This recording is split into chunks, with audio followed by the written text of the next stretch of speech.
All right. Well, hello, everyone, and welcome to our trenchless education session, Empowering Asset Management Practices, Insights from Key Players. My name is Ellie Bisbee, and I take care of the marketing and educational sessions for BAC Municipal Consulting. The views expressed by speakers or third parties in BMC webinars are those of the speaker or third party and not necessarily of BAC Municipal Consulting. And before we get started today, I wanted to take a quick moment to talk about some of our other educational topics through our trenchless education series. All of these webinars do have limited seating and fill up quickly, so it's important to register as soon as you can, and all of them are free to attend. And these include manhole rehab overview, cured in place manhole, large diameter geopolymer cementitious lining, automated defect recognition for pipes, gasket sealing for cured in place pipe, efficient data collection for CCTV, ask the PACP expert, keeping wastewater workers healthy, the engineered cured in place pipe rehab system, UV cured in place pipe success, use of FRP composites for pipeline rehab, pressure pipe inspection, pipe bursting, corrosion basics for wastewater applications, pressure pipe rehab using FFRP, asset data analyzation, polymer applications for manholes, and advances in water asset management programs. We also offer a newly free to join priority list. And what you get with this is you have guaranteed seating in all of our 1-hour educational sessions I just listed off, and allows you to register before anyone else and attend priority list only events, which we are having one coming up soon. And you can learn more about this and sign up today using the QR code in front of you, or you can of course contact me anytime. You can also contact me about any of the webinars you just saw, or if you have any great ideas or would like to present one, please contact me as well. And check out our training calendar that has all of these upcoming dates listed on our website. But now I'd like to present to you who we will be having with us today. Today we have Kurt Wright, the president of SCG Engineering, Inc., and Scott Weber, the town manager of Spindale, North Carolina. We also have Dr. Tom Isley, who is the chairperson and Bami-i practice professor and a Purdue professor. So Dr. Isley, if you'd like to take it away. Okay, Ellie, thank you very much. And it's my pleasure to bring the attendees greetings from Purdue University. And on behalf of Bami, the Baird Asset Management Institute, and I really appreciate the opportunity to work with BMC, BAC Municipal Consulting, to be able to provide this webinar. I'd like to share my screen and go ahead and get started with the seminar. We've got a lot of information to provide this today. Let's see here.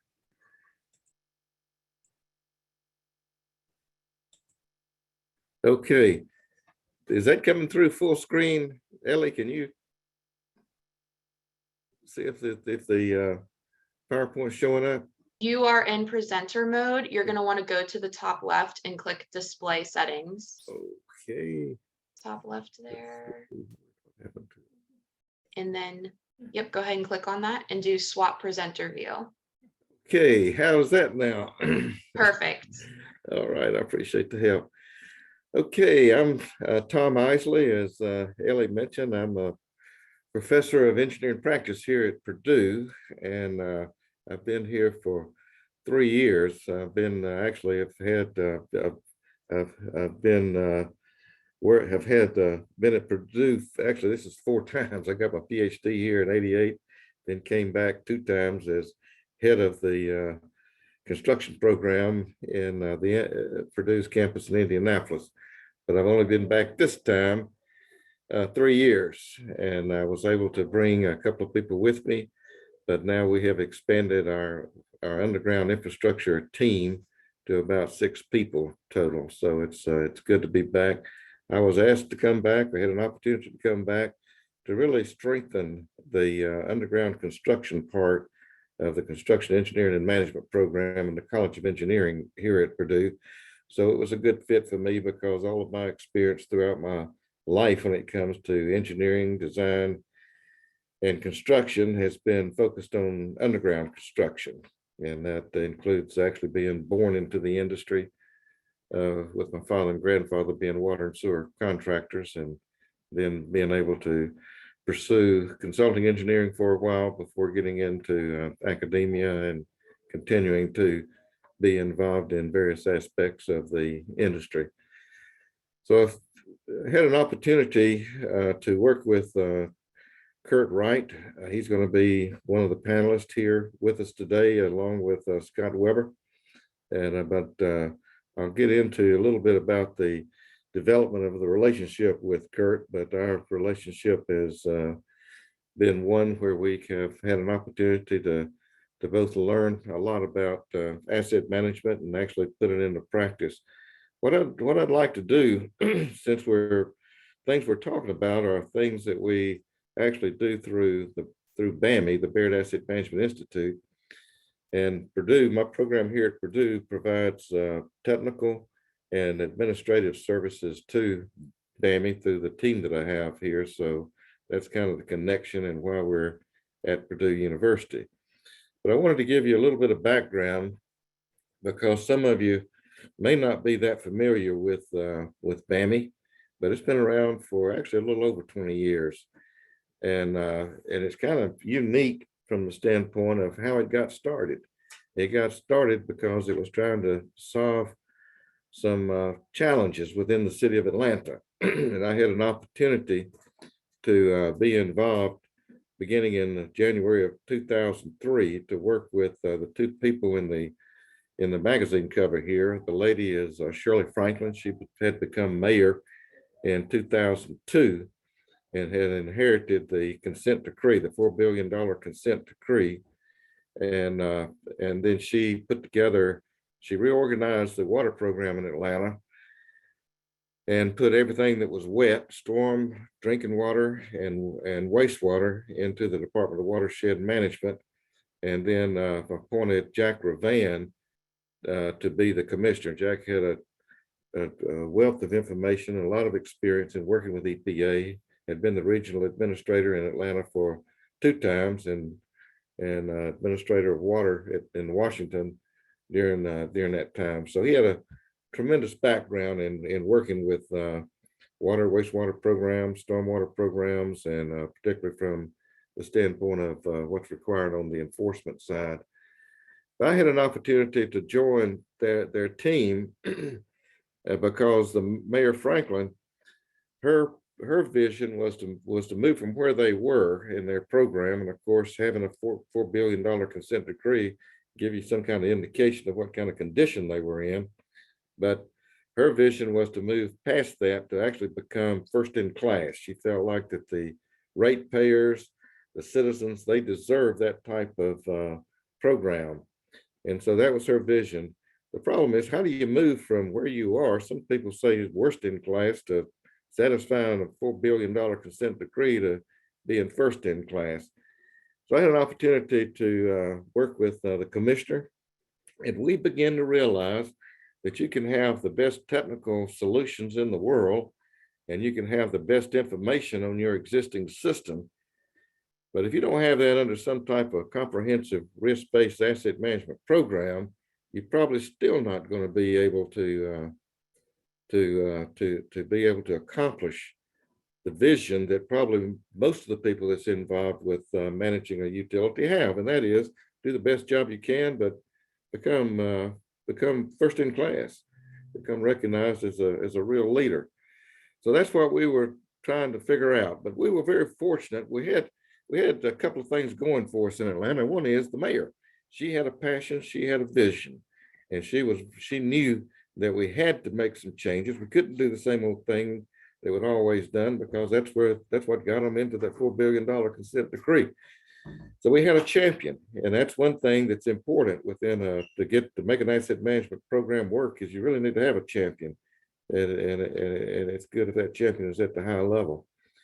And so we really, really had a champion. The other thing that was going for us at that time, a little over 20 years ago, is EPA had also realized that to keep imposing consent decree and administrative orders on utilities, very, very expensive and not sustainable, that we really had to get the utilities, the water utilities across the country, about 70,000 of them, to really embrace best business practices to move out of the quagmire of being reactive and become more proactive. So anyway, that's how we got started in 2003. Things began to happen after that because we started working with a number of universities. A lot of organizations began to see what was happening as we learned and started putting into practice what we were learning about asset management. And so in 2004, we moved out from being an entity within the Department of Watershed Management within the city of Atlanta to becoming a nonprofit organization. And so we put together a bylaws, board of directors, everything that you got to have an official organization, and started moving forward. And because of that, we were selected, Bami was selected in 2006 to do an EPA grant. And that's what you see up at the top part of the slide there. That's an EPA grant that Bami got, and we put together a team that consisted of Virginia Tech, Louisiana Tech, University of Texas at Arlington, and the Georgia Rural Water Association.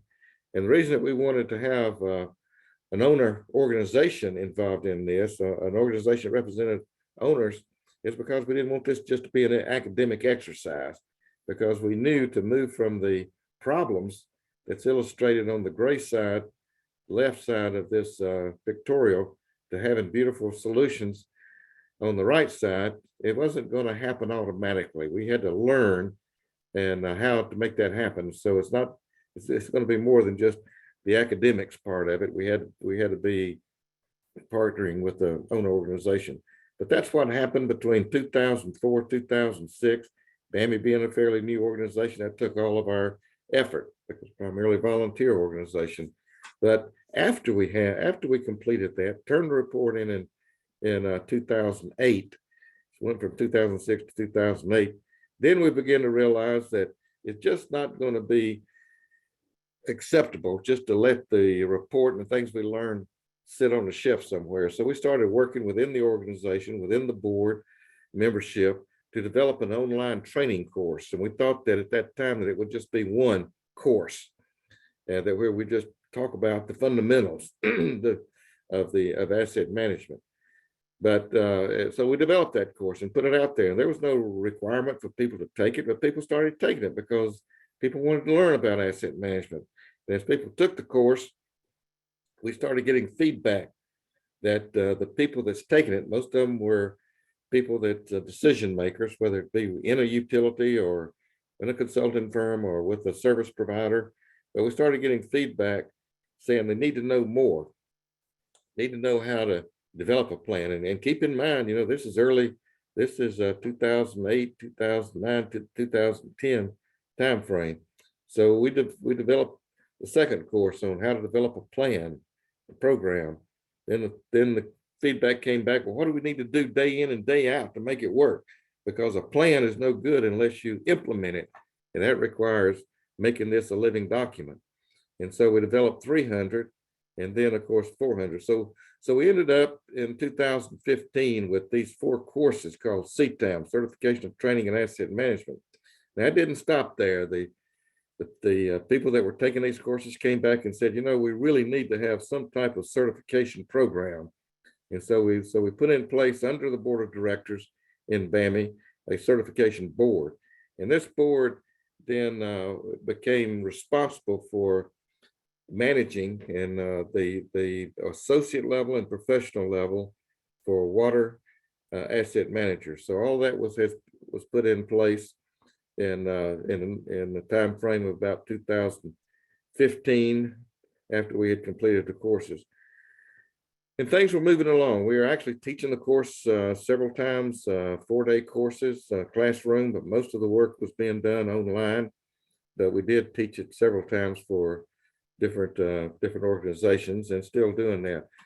But in 2022, we had the opportunity to have Ms. Wei Lau. She started working with me at Louisiana Tech, but we were able to get her engaged and working as an executive director, and she was able to put together a couple of journals now that we have here.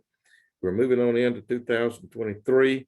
We will be seeing a couple of things happen there. We're in the process of actually establishing the first water asset management center, working with the Indiana Finance Authority, and also putting together a global variant asset management Congress. This will be the first time that we've had a Congress like this. It's very unique.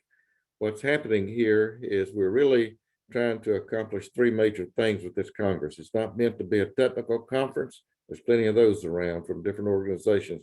This is unique from the standpoint of what we're trying to accomplish. We're trying to bring together decision makers and people that's interested in trying to look at three major things. What is the state of practice internationally? Because what we're dealing with is an international challenges. And where do we need to be, say, by 2030? And how do we get there? So very, very simple things that we're trying to accomplish this, but to accomplish it, what we're doing is bringing together world leaders. And I mean, and I'm serious, we're bringing together global leaders that's been involved in asset management for a number of years. And here's some of the speakers. So George Hawkins, he really brings a lot of enthusiasm and passion. He was CEO of DC Water at that time. As you might know, DC Water was, as far as I know, the first organization that started dealing with things like lead service lines, even long before Flint came along. But George is going to tell the story about when he became CEO of DC Water, and he'll talk about it from the standpoint of shortly after he took on that responsibility, they had a major water main break. And he went out and put on his work clothes, got in the truck with his crews, and wanted to learn how they deal with these types of crises. And he began to realize that the way they were going about it, and of course this was in an ice storm, so it was very difficult, was not sustainable. They had to come up with better tools, better methodologies, and systems in order to be sustainable, in order to grow. So he became very devoted to asset management. So don't have time to go over all of them. You can get that online and about the background of the various. But Ross here comes from New Zealand and been involved in asset management. Very, very interesting background. But John Norton, he's involved with Great Lakes Water and involved in a lot of the research work there. Frederick Wu, he's over the water program there in Chicago that treats the waste. But so we have world leaders that's coming in, and actually Steve Kramer, with those of you that may have been at the pipeline conference, ASCE pipeline conference this past week. He's the president of the Utility Engineering and Surveying Institute, and he's going to be talking to us about procurement. So we're not really focusing on technical issues. We're really focusing on policy and what we need to do to make asset management work. Asset management is a lot more than just collecting data and trying to fix problems. It has to do with everything that's involved with developing the organization and implementing the organization and making things work. So we're really excited about this Congress, and we want you to be there. Every one of you that's in attendance today needs to be at this Congress. It's going to be in Chicago. It's going to be right before WEFTEC, and which is very appropriate because you can learn about asset management from the renowned experts and thought leaders, and then stay a few more days and go to WEFTEC and see all of the technical solutions and so forth. But you can learn more with this QR code and or contact us direct. So I'm going to introduce Kurt Wright first and get him to talk about Spindale. and how we got involved in uh, in using Spindale, because as I mentioned, when we started developing CTAM 200, that had to do with developing a plan. And quite frankly, I was trying to figure out how to do that. And I was trying to put together the course. And then that's about the time that I met Kurt. And Kurt, if you will, give a little bit of background about how you got involved in asset management and how we got together, and kind of how Spindale became the core focal point of what we were doing. And it's actually discussed in CTAM 200 as a case study. So Kurt, if you will, go ahead and jump on here and talk to us about asset management from a consultant's perspective. All right, glad to do that. Thank you, Tom. I am a professional engineer. I graduated from University of North Carolina, Charlotte in 1977 with a degree of Bachelor of Science in Urban and Environmental Engineering, very similar to a civil engineering curriculum, and started working for a local engineering firm based in Charlotte and launched into my professional career there, and have been at it ever since. I've got about 43 years in private practice, particularly focused on water and wastewater for municipalities, local government units. I've done some for private industries, CSX Railroad, ConAgra, and some others come to mind. But 90% of it's been for local government units. And I have been based in my company. I founded my company in fall of 2002, located in Rutherford County, North Carolina, which is where Spindale is located. The Spindale wastewater plant, for example, is about 14 miles from my home. And I worked out of my basement office, and had quite a robust network, which was beneficial to SDG engineering and outsourcing some of the work that I do. But in the fall of 2011, there was the American Recovery and Reinvestment Act came through North Carolina's department that distributes grants and loans for local government units. And there was an opportunity to apply for funding through that program, free grant funding, for replacement of aged sanitary sewer systems. And having been working with the town of Spindale, I knew that a substantial amount of their original sanitary sewer system was installed by the mills. They are heavy in textile manufacturing at that time in the 20s. And those collection lines were installed by the mills, and they were clay lines. So it was very easy to qualify for funding, grant funding, to replace those lines due to age. It was one of the requirements. And when I was applying for the funds, there was an opportunity to increase your point ranking by agreeing to complete an asset management plan. That's the first time I ever heard of it, was actually looking at the grant application documents, reading through them, ascertaining that which would apply to Spindale, and looking for point values that would elevate their point ranking. The higher the points, the more likely you will be awarded a grant. And to give you an idea, you had to be somewhere around 55 and 60, in that range. 55 to 60 points, typically in North Carolina, would set you up for the possibility of getting grant funding. And at that time, in the fall of 2011, the North Carolina Division of Water Infrastructure stated that if the town, local government unit, promised or made a commitment, that's all you had to do, is make a commitment that you would complete an asset management plan, that you would get 10 points. That's one of the hugest, the largest, most significant opportunities to get points was 10 points for just committing to do that.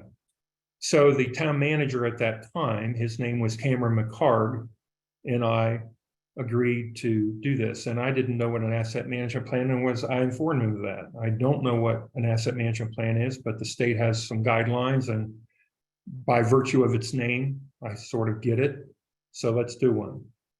So that launched us into not only do the sewer replacement program, but also completing an asset management plan. And when I had the thought was going through my mind that I'm going to be developing an asset management plan, I get several magazines from various professional organizations. I'm so sure many of them on the participants on this webinar do the same. And I was looking through the annual or the monthly magazine that I was getting. I don't remember which one it was, but there was an advertisement for CTAM 100, the CTAM program that Tom Isley mentioned. And so I just made a note in my mind that if we are awarded the grant funds for this project for Spindale, I will take that course. If that will help me understand what I needed to do.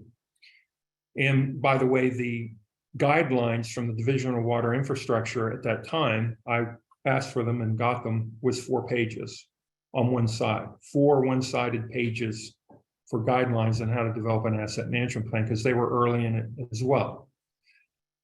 So we were awarded, and I immediately signed up to take CTAM 100, which would have been around January of 2012. If I get the years right, I think that's correct.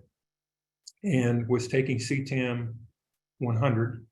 And as I was taking the course, I noticed that there were some questions I had about the material, and there was an opportunity, if you had any questions, you could send those questions to an email recipient. And at that time, I think the CTAM program was being managed by Indianapolis University at Purdue University in Indianapolis, IUPUI.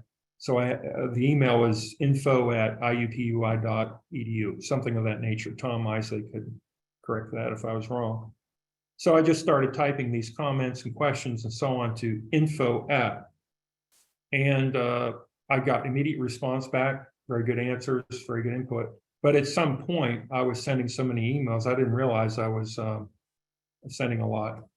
And the person who was responding said, "Who are you?" So I began to describe who I was, what I was doing, purpose for my taking the course, and that set up my dialogue with Dr. Isley. He was the one receiving those emails and responding to them. So I informed Dr. Isley that I took the course in order to assist me in understanding what I needed to do to complete the asset management plan for the town of Spindale, and that we met, we had dinner together, and we started a bond relationship that's been going ever since. Very good. I consider Dr. Isley a mentor and a very good close friend. Dr. Isley asked me, since he was contemplating or was actually engaging in developing CTAM 200, how to write an asset management plan, if he could sort of be involved in what I was doing with Spindale, and we could work together, collaborate, so on. And I welcomed that opportunity. And so my association with Buried Asset Management Institute, actually participating in helping and assisting with others in writing CTAM 200, I increased my skill base significantly. Probably one of the most rapid methods to actually gain knowledge in asset management plan when I was starting from zero was to actually work with Buried Asset Management Institute as a volunteer and collaborate with Dr. Isley and the many good professionals that were at that time. I benefited tremendously from that. And that assisted me in writing a quality asset management plan. The Division of Water Infrastructure, when I submitted it in 2013, considered it a very valuable document and was approved it highly.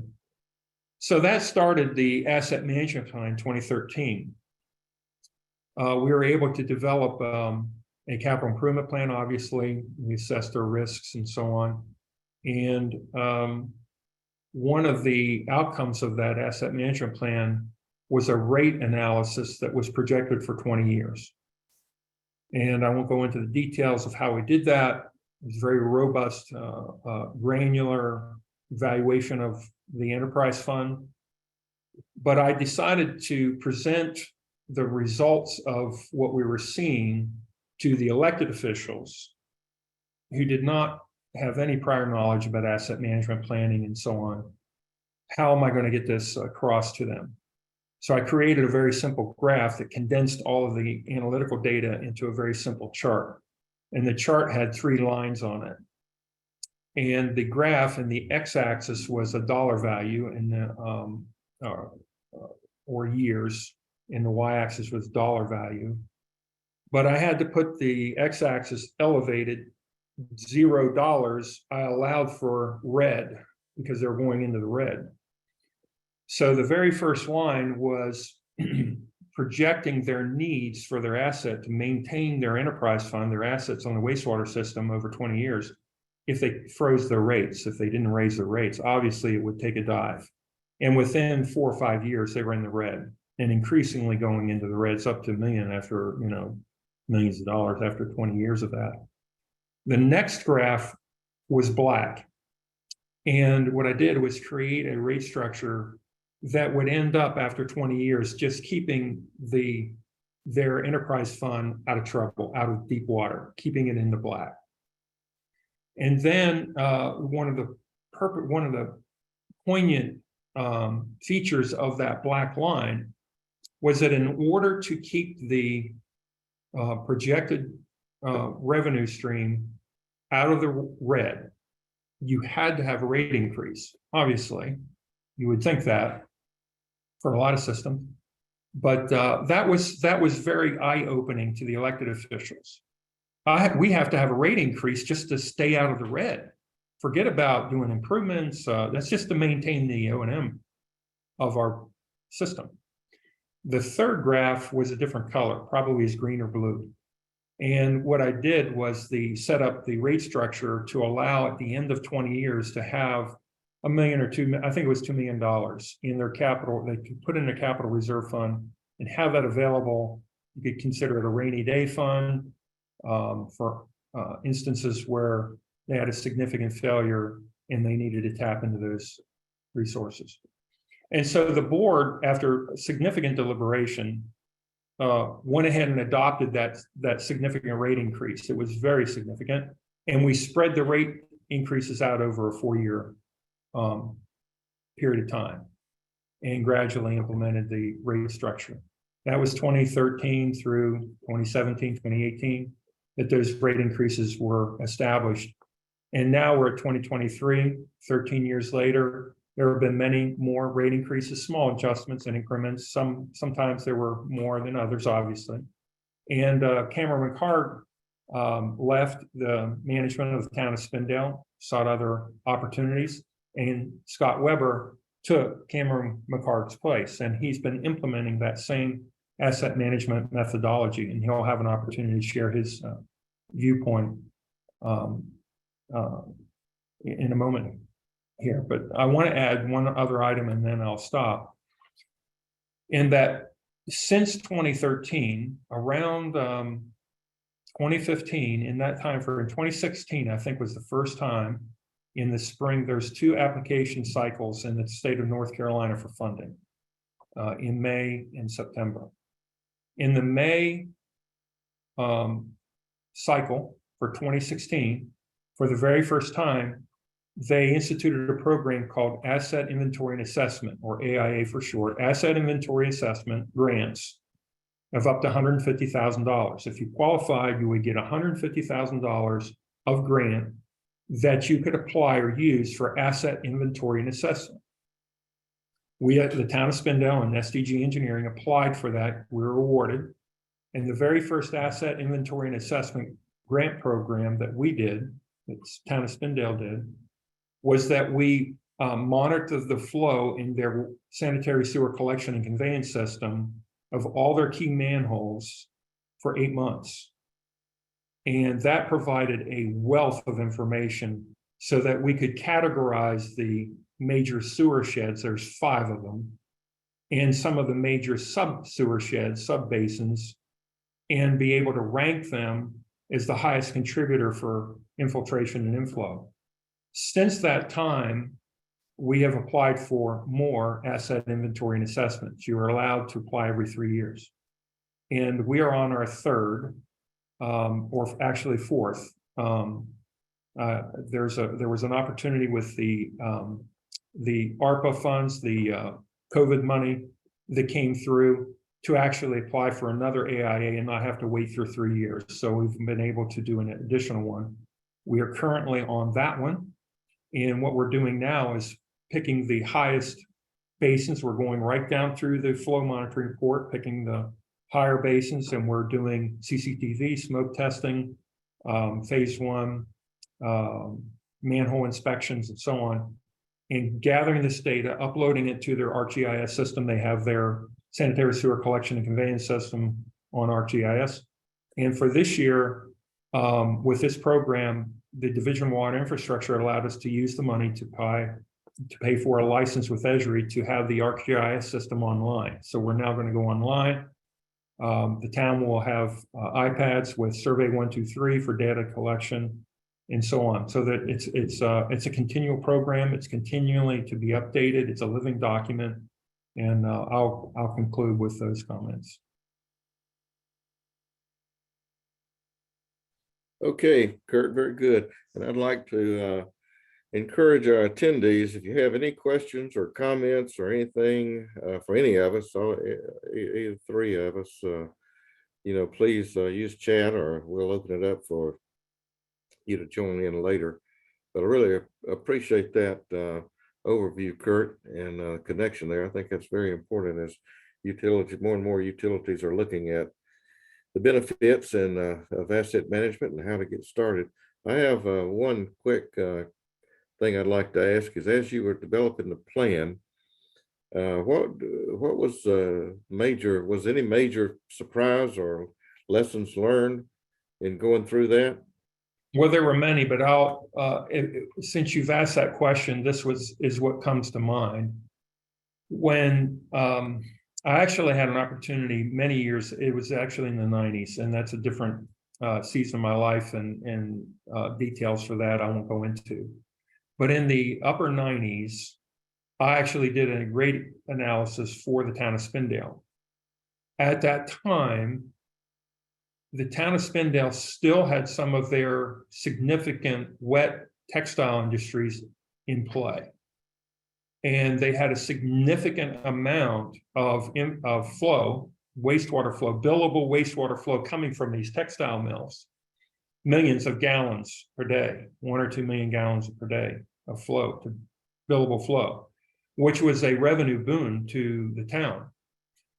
At that time, in the upper 90s, the rate structure was 20% of the revenue came from the residents, non-industrial dischargers. 80% of the revenue came from industrial users, namely the textile mills.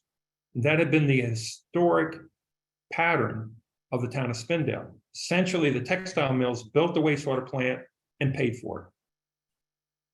But as we pass through the 1990s and go into 2000s, it wasn't too long, probably around 2008, 9, 10, that was beginning to flip. And my rate structure that I mentioned to you with the asset management plan totally flipped that around to where 80% of the revenue had to come from the residents, and only 20% came from the non-residential users, because the textiles left and went offshore, other places, and there was essentially no more dyeing, which is heavily wet industry, and manufacturing in textile manufacturing in Spindale. So that flip of 2080 was huge, as you can imagine, and to try to maintain your aged sanitary sewer collection system and your wastewater plant was a significant challenge, and hence the reason for the 4-year rate. I guess one other thing I remember is you mentioned something about having the town having about 60 miles of sewer. And when you went into the process of developing the plan, what was the thinking as far as the quantity of pipe that they had?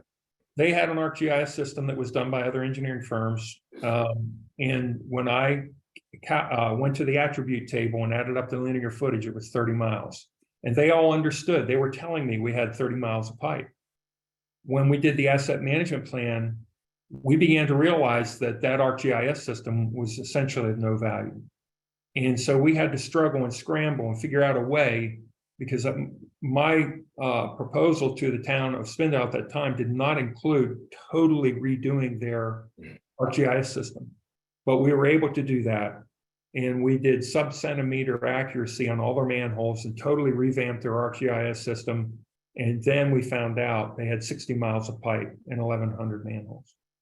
I think that's significant because the fundamentals of asset management is knowing what you got and where it is. If you don't, excuse me, if you don't recognize the fact that you've got assets out there, then it's hard to manage. We're going to move on to Scott Weber. And Scott, town manager for Spindale now, as Kurt mentioned. And I see there's a couple of things in the background there I'd like for him to explain when he get started here. Scott, go ahead and talk to us about the things you deal with, what you see as far as the asset management plan is concerned. Sure. Thank you, Dr. Isley. I appreciate the opportunity to be here today and share with this group. And yeah, as you alluded to, Spindale turned 100 this year. We were chartered in 1923 and are celebrating our centennial year. Our centennial T-shirt there behind me, actually. And then also another very important document is to over my right shoulder here is the Spindale sewer map. And to Kurt's comments on asset management in his time here with Spindale, which predates me, Spindale was really going through kind of a transition, as Kurt outlined. We were born of the textile mills and 100 years ago, and then in the 90s, those textile mills began to close their doors, which was a terrible thing for the town of Spindale and for the people that lived here. Not only from the loss of jobs, but also for the town, the loss of revenue. And it really changed the way we had to look at the services we were providing, the rates we were charging, and the asset management plan was a huge part of that. As Kurt said, it predates me, but I came on soon afterwards. And I would say that from an enterprise fund standpoint, the fund which houses, of course, our sewer system, in which it operates out of, the asset management plan is probably the single document that has had the greatest return on investment for the town of Spindale. A lot of documents, if you're in municipal government, you've got a lot of documents on the shelf, you got a lot of plans on the shelf, and some of them are covered in dust. And you wonder what the value is. Well, I don't think that the folks of Spindale wonder about what the value is of the asset management plan that we embarked on 13 years ago.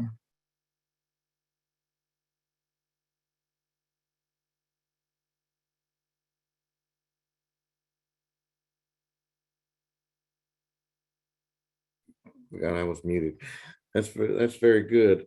And I think that's very, very important for utilities to see what kind of return on value we're talking about.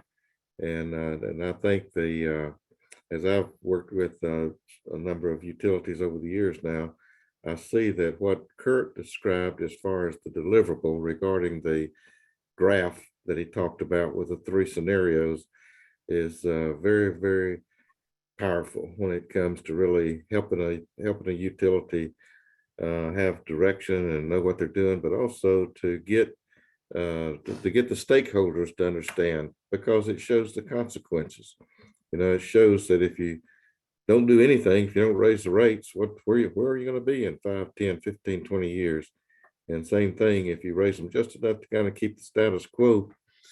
The status quo often is not acceptable because of the high infiltration rates and water loss and other problems, overflows and so forth. So trying to get to that rate that's going to be the right rate to pay for the levels of service that you're trying to provide, but also making sure that you've got enough in reserve so that when you do have those unexpected things happen, that you can, you have enough money to deal with them. We're going to move into, we've got about 15 minutes left here and try to deal with some comments or questions. So I'd encourage the attendees to go ahead and submit something in the chat if you have something. I have a couple here that I'd like to start out with. And one is this is from a municipality. They have been in the process of developing asset management plan and have spent a good bit of time and effort on it, but they have a real challenge. And one of the challenges they have is really dealing with projecting the cost, not the cost of the plan, but say the cost of materials and equipment, things like that. This particular manager gives an example. He says that when he embarked on his professional journey, an example would be asphalt. Asphalt was running about $35 a ton, and what they're seeing right now is about $110 a ton. But if you had projected it out using the consumer price index, it would have been about $66 a ton.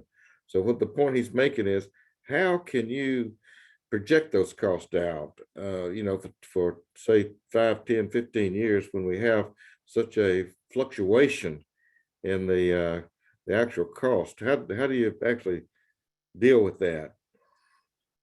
So Kurt, that might be a good question for you to deal with. I'll start and give an opportunity for Scott to respond. As a consulting engineer, yes, that's a significant problem, and has become more significant as we've gone through COVID. COVID from my vantage point, had a significant impact on the construction industry from multiple angles. The very first one that comes to mind is labor pool. When you are actively involved in a bidded project, you are the low responsible bidder. You've been given a notice to proceed during the COVID era.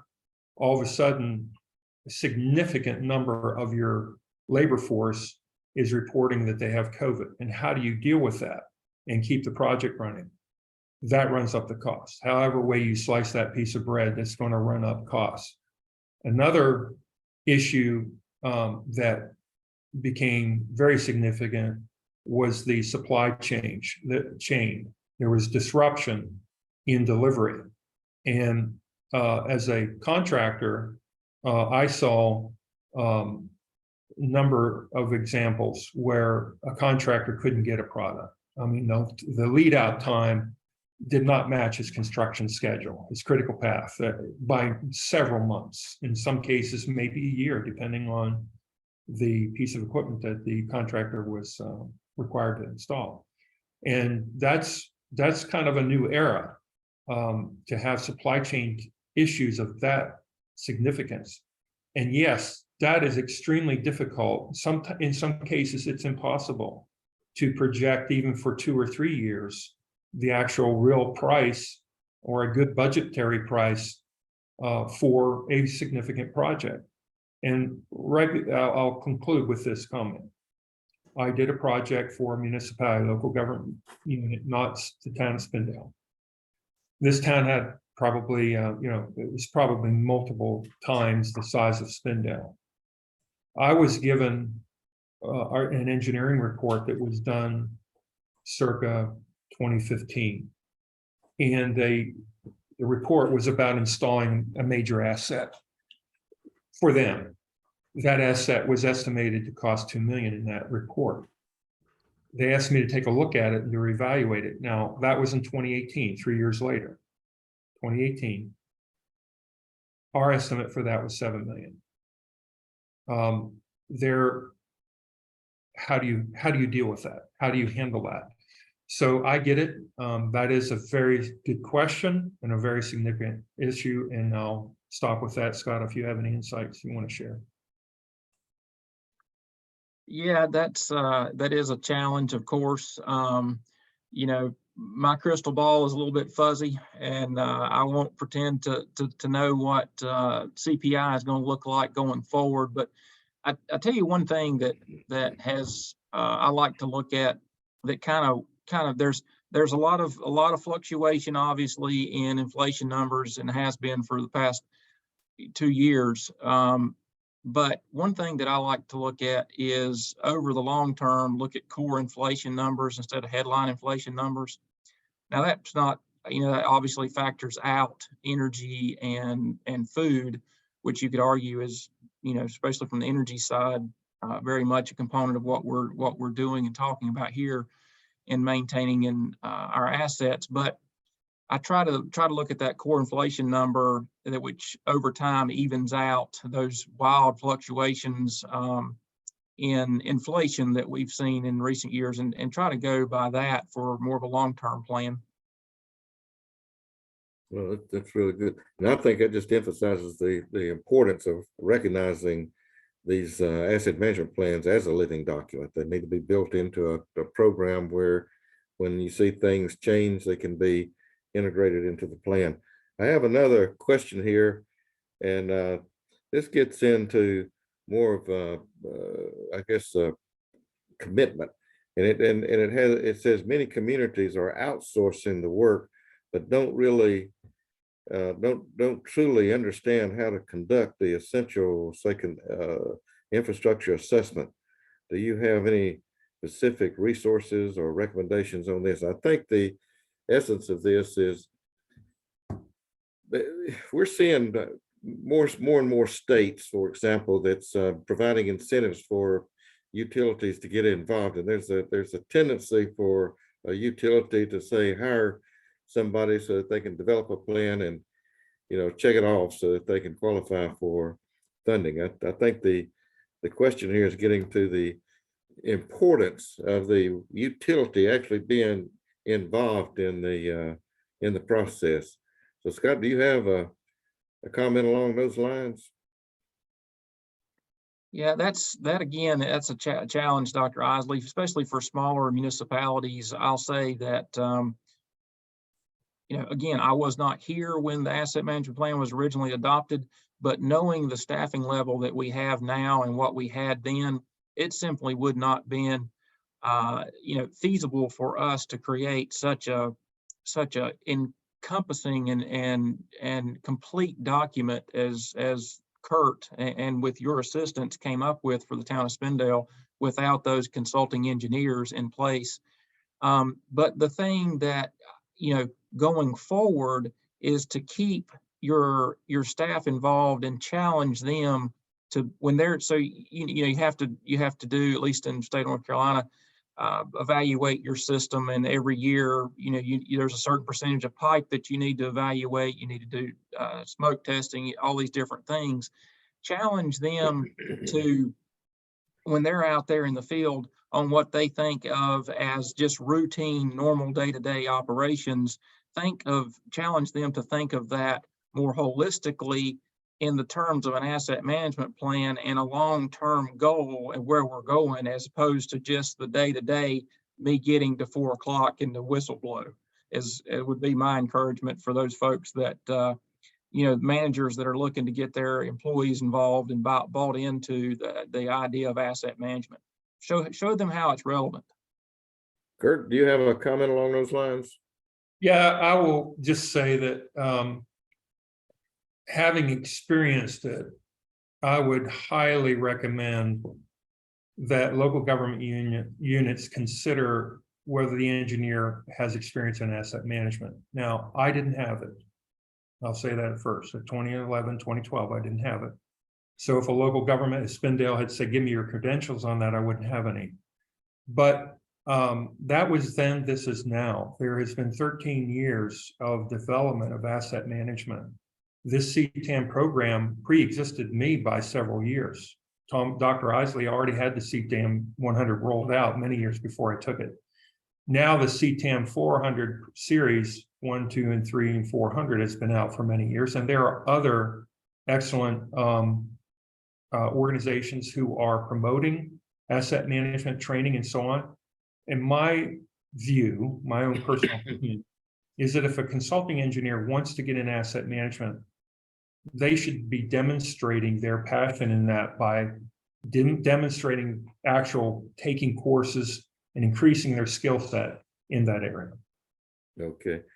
We have another question that comes from the private company side, and they're saying, how open are you, and talking Scott, primarily to you, are you ensuring your data, collected data, for further processing? They have developed apparently software that can provide more information on the condition of the utilities and so forth.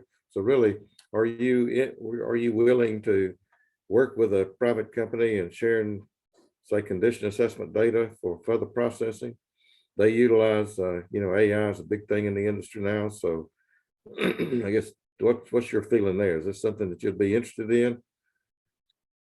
Well, what I would say is we actually, and Kurt alluded to earlier, the AIA grant that we just recently received, we're going through the process and just started with really updating the entire asset management plan with the latest data we're going to be receiving from field pipe condition assessment. So, if at the end of that update process, the new data that we have, if there's an opportunity, to look at or explore avenues that would provide greater information and value to our citizens and to our elected officials, I'm sure Kurt and I would be glad to talk to anybody that can give us that return on investment. I think they'd be very interested in working with you in that time. One other question, I guess it's to me, it says, is there any brief report on asset management applied in Atlanta? And actually, we went back and I guess it was pre-COVID, right before COVID hit. So it must have been about 2019, might have been 18, but we had one of the 4-day courses that we did was with the city of Atlanta. We actually did it in their facility. We had 24 people, employees from the city of Atlanta, and these were more of the supervisors, senior management. And so we learned a lot about what had taken place from, say, 2003 when we first started to what they were doing now, and a lot had developed. But to answer your question specifically, we didn't get any brief report about the status of their plan, but we might be able to get something on that. I'll have to check. And so that's good thought. And then there's another question that came in. It says, when looking for a software program, for asset management, what do you consider the most important features to look for a water utility? Well, I'll say, Dr. Isley, we in Spindale, we do not have software for our asset management plan. It's still a living document that we manipulate manually, with our ongoing pipe assessments and updating CIPs. But that's all done Word documents, Excel documents, and unfortunately, I don't have a lot to add on the software because it's just not something we've delved into yet. Kurt may have some thoughts on that, though. All right. Well, I think that's good, and the big thing is making it work. Ellie, I think we're kind of at the end. I think we've kind of don't have any time for any more questions. I know you had some comments you wanted to make, so I'm going to turn it back over to you. Okay. Yeah, so we are going to be having some in-person asset management courses taught by Bami. For anyone in the Indiana, Kentucky, or if you want to travel in from any other place, if you want to contact me, I can send you more information on that. That's going to be at the MSD of Greater Cincinnati. And we will have some hotel recommendations, things to do while you're here. And yeah, it's going to be a good time. So if you would like to contact me, I can help get you set up with that. And if you would like a PDH for attending today, please use the QR code in front of you to fill out our PDH request form. And if you think of any questions, or maybe we didn't get to your question, please email me and I will pass those along. But that concludes our session today. I want to thank you, Scott, Kurt, and Dr. Isley for presenting. Well, thank you for the opportunity. Yes, thank you and have a great weekend. Okay, goodbye. Bye.